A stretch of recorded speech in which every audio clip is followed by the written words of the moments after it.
Michael Jackson's rise to solo stardom. Full story. 1+ hour. Introduction. Michael Jackson, a name that echoes through generations. A name that became synonymous with music, dance, and the very definition of superstardom. But Michael's rise to solo fame wasn't instant. It was a story built on talent, struggle, ambition, reinvention, and a relentless pursuit of greatness. Tonight, we dive deep into the incredible journey of how a young boy from Gary, Indiana, grew from being the youngest member of a family band, into the world's biggest solo superstar. Chapter 1. A Child with a Gift. Michael Joseph Jackson was born on August 29, 1958. From the very beginning, his voice was unlike any other. While most kids his age were playing in the backyard, Michael was already learning rhythm, melody, and performance under the stern guidance of his father, Joseph Jackson. By the age of 6, Michael wasn't just part of the Jackson 5, he was the star. His brothers, Jackie, Tito, Jermaine, and Marlon, were talented, but Michael had that rare spark. When Motown Records signed the Jackson 5 in 1969, it was Michael's voice that captured the nation. Their first singles, I Want You Back, ABC, and I'll Be There, shot to number 1. The world knew the Jackson 5, but it was Michael who shined the brightest. Chapter 2. A Star in the Making. Even as a child star, Michael's dreams went far beyond Motown. He admired artists like James Brown, Jackie Wilson, Diana Ross, and Fred Astaire. Michael studied their every move, every note, every step. But deep inside, he longed to break free from being seen only as the little brother in a group. In 1972, while still with the Jackson 5, Motown released Michael's first solo album, Got to Be There. It featured hits like Rockin' Robin and Ben, a ballad about a pet rat from a film soundtrack.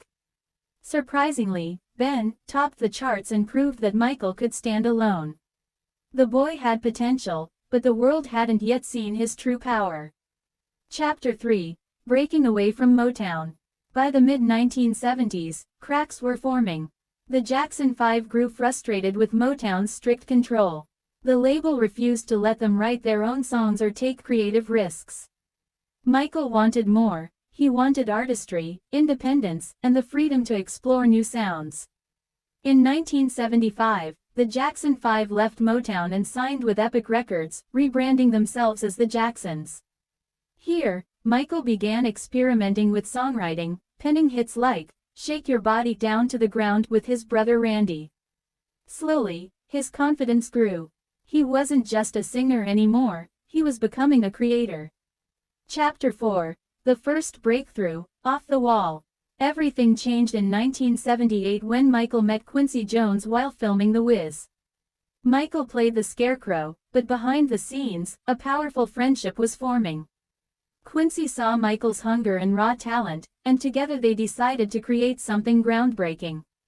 In 1979, Michael released Off the Wall. With hits like Don't Stop, Till You Get Enough, and Rock With You, the album redefined pop and R&B. Michael wasn't just a child star anymore, he was a young man with his own voice. Off the Wall sold over 20 million copies worldwide and earned Michael his first Grammy as a solo artist. But despite its success, Michael wasn't satisfied. He felt he deserved more recognition. He once said, "Off the Wall was a beginning for me, and I still don't think it was enough." That dissatisfaction would fuel him to reach even higher. Chapter 5. The Revolution of Thriller. In 1982, Michael and Quincy Jones returned to the studio with one goal, to create the greatest album of all time. What followed was Thriller, with tracks like Billie Jean, Beat It, and of course, Thriller, the album.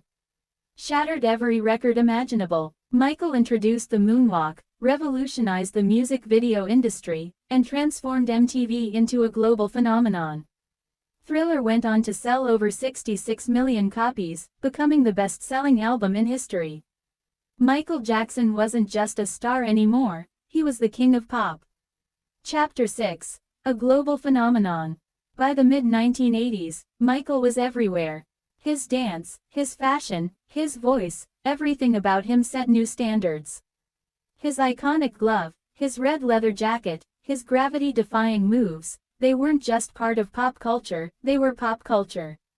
He wasn't just making music, he was breaking racial barriers. MTV, once criticized for refusing to play black artists, couldn't ignore Michael's brilliance.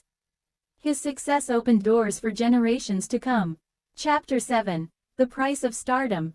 But with superstardom came pressure. Michael's life was no longer his own.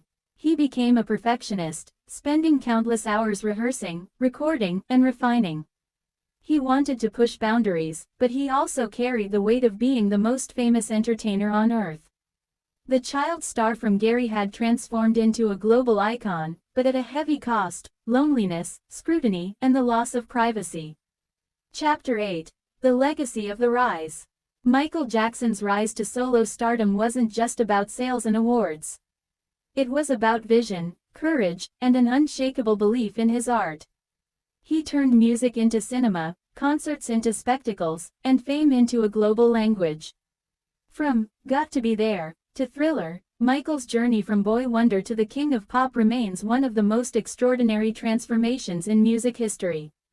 His rise wasn't just meteoric, it was revolutionary. Closing words. Michael once said, "The greatest education in the world is watching the masters at work." But what he didn't realize was that he himself would become the greatest master of them all. His rise to solo stardom redefined entertainment forever, and his music still inspires billions across the globe.